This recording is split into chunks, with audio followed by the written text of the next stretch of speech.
So today I'm going to talk about our small audit of work that we have done at our hospital, which is learning from errors and mishaps. I am presenting from on behalf of JIPMA.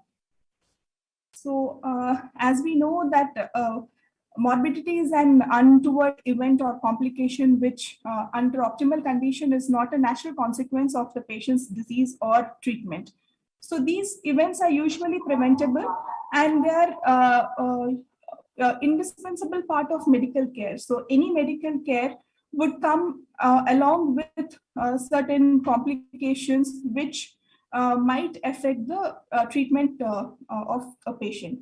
So good reporting and periodic audit of our own work might help in preventing future events. And that was the intention of doing this study.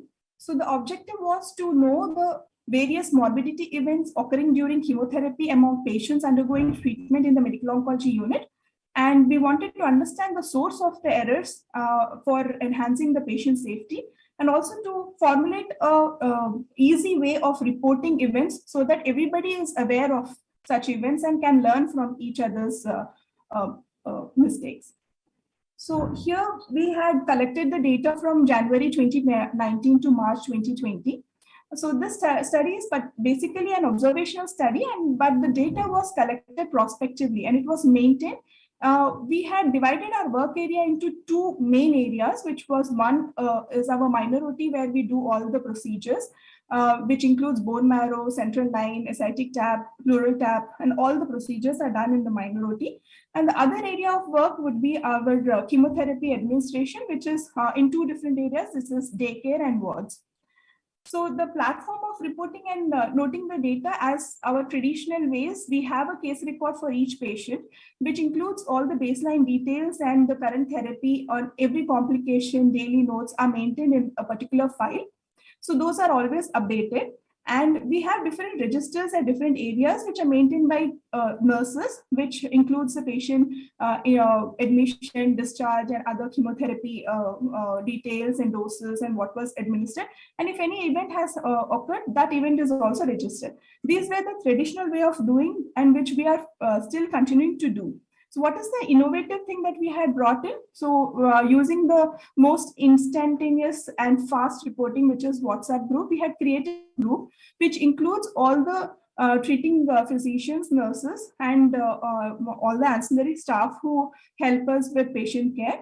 And we started reporting instantly of any event which we come across. So this had helped us to streamline all the reporting, and we were aware of such an event which has occurred immediately. Whereas the traditional methods were more into the case records and the registers, which were maintained by a particular person, and only that particular team at that point in time would be knowing. But this way of reporting, all of us used to know what has happened and how we can prevent the further events or future events. So for a precise representation of data, we had subcategorized all the events into 5 subcategories. So as we know, during the therapy, we use central venous catheters. There are so many blood transfusions done for all the leukemia patients, and all the solid tumor patients and others would get chemotherapy. And the miscellaneous events like steroid-related hyperglycemia, fall at hospital, or any other complications. So all this, it's a wide variety, so which cannot be grouped into one specific group. So we had come up with these 5 categories broadly to precisely understand all the errors that can happen and that can be preventable. So we had around 2,551 patients who were registered under medical oncology during this study period. And there were around 864 morbidity events that we had noted, out of which majority, that is 48%, were catheter related. So now for this presentation, I'm limiting my details of to only the catheter related events, which were the maximum. So among the patients who got registered, there were 432 which we have catheters were placed, and most of them were IGVs. And the immediate complication, which is attempted failure and wrong placement, etc., were around 8% in among all the patients who had a catheter. And coming to the other complications, we had suspected infection and proven CLABSI, which was seen in around 90 patients, which was amounting to around 22%. And accidental removal were also a bit high. So our data we had compared with other few retrospective and prospective trials which were done on catheter-related complications. So if you note our current data, which is from 2019 to 20, we had complication rate of around 44%, and the infection rate was around 22%, which we should be pretty careful in our near future to prevent all these events. And the catheter-related thrombosis was around 5.7%. And the malpositioning and migration of the catheters were seen in 7.8%, which was similar compared to the others. But infection part, we have to audit our work and do better at this level.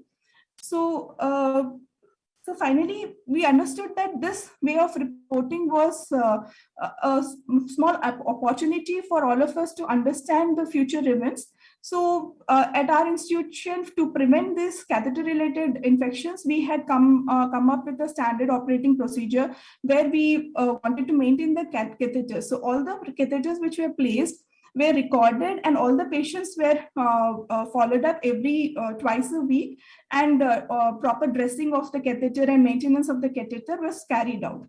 So that was done in around 426 patients, but data we could successfully complete, and without any complication, we could do that for 119 patients, which comes to 36.8% of the patients who had no complication during the catheters.